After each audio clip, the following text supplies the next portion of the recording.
नमस्कार, ASB news channel के सभी दर्शकों का बहुत बहुत स्वागत है। मैं हूं आपके साथ सपना मदेशिया। आइए रुख करते हैं आज की कुछ खास खबरों की ओर।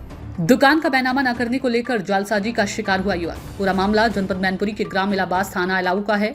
राधा मोहन पुत्र बाबूराम निवासी ग्राम इलाहाबाद थाना एलाऊ जनपद मैनपुरी ने पुलिस अधीक्षक मैनपुरी को शिकायती पत्र देते हुए बताया कि उसी के गांव के प्रदीप दीक्षित पुत्र दीक्षित से 7x10 फीट की एक दुकान 3,50,000 रुपये में तय की थी, जिसके लिए मैं 19/12/2020 को 10 लाख रुपए नगद अपने भाई राधेश्याम राधाकृष्ण दीक्षित पुत्र शिव शंकर दीक्षित व उमाकांत पुत्र बाबूराम के सामने दिए थे। मैं इस समय दुकान में जनसेवा केंद्र की दुकान खोली। इसके बाद मैंने 26/8/2023 तक 2,34,000 रुपए प्रदीप दीक्षित के खाते में ट्रांसफर कर दिए। इस पर मैंने बैनामा कराने के लिए उनसे कहा तो उन्होंने कहा कि मेरी दुकान 4 लाख रुपए में बिक रही है, यदि आपको दुकान लेनी है तो 50,000 रुपए की और व्यवस्था करो। उसके बाद मैंने 50,000 रुपए और दिए। बकाया 16,000 रुपए बैनामे के समय देने के लिए कहा। जब मैंने उनसे बैनामा के लिए कहा तो उन्होंने कहा कि मेरी दुकान इससे अधिक की है, अगर तुम्हें लेनी है तो व्यवस्था करो। मैंने शिकायत करने के लिए कहा तो मुझे गाली गलौज देने लगे और मेरी दुकान में ताला तक डाल दिया। मैंने शिकायत की तो थाना कोतवाली में कोई कार्रवाई नहीं हुई। इस कारण मैं शिकायत लेकर पुलिस अधीक्षक के पास न्याय की गुहार लगाने आया। कृपया मुझे न्याय दिलाया जाए, या तो मुझे दुकान दिलाई जाए या फिर मेरा पैसा वापस कराया जाए।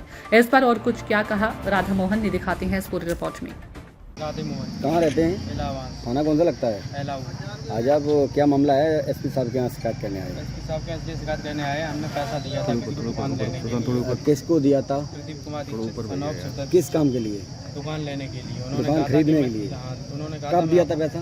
पैसा दिया था मैंने 2020 से उनको दिया। जैसे उन्होंने कहा मुझे जरूरत पड़ी 50,000 लिया। टोटल कितना पैसा दिया आपने? 3,84,000। 1 लाख रुपए नगद कैश दिया, 2,84,000 अकाउंट में ट्रांसफर किया। उसका दुकान कितने की लेने की बात चली थी? दुकान पहले 3.5 लाख की हुई थी। बाद में बोले कि आप मेरी 4 लाख रुपये में बिक रही है, आप 4 लाख ट्रांजेक्शन कीजिए।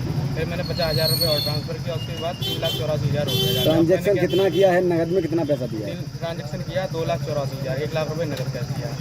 नगद पैसा कब दिया था आपने? नगद पैसा दिया था मैंने 2020 में। नगद पैसा दिया था 10/6/2024। अब वो क्या कह रहे हैं? 19/12/2024 दुकान देने के लिए क्या कह रहे हैं? दुकान देने के लिए ये कह रहे हैं कि नहीं मिल पाएगी, दुकान पे ताला मार दिया है। पैसे आपने मांगे? पैसे मांगे थे, पैसों के लिए उन्होंने मना कर दिया। पैसे भी नहीं मिल पाएंगे, दुकान भी नहीं मिल पाएगी। क्षेत्रीय थाने में आपने इसकी शिकायत की क्या?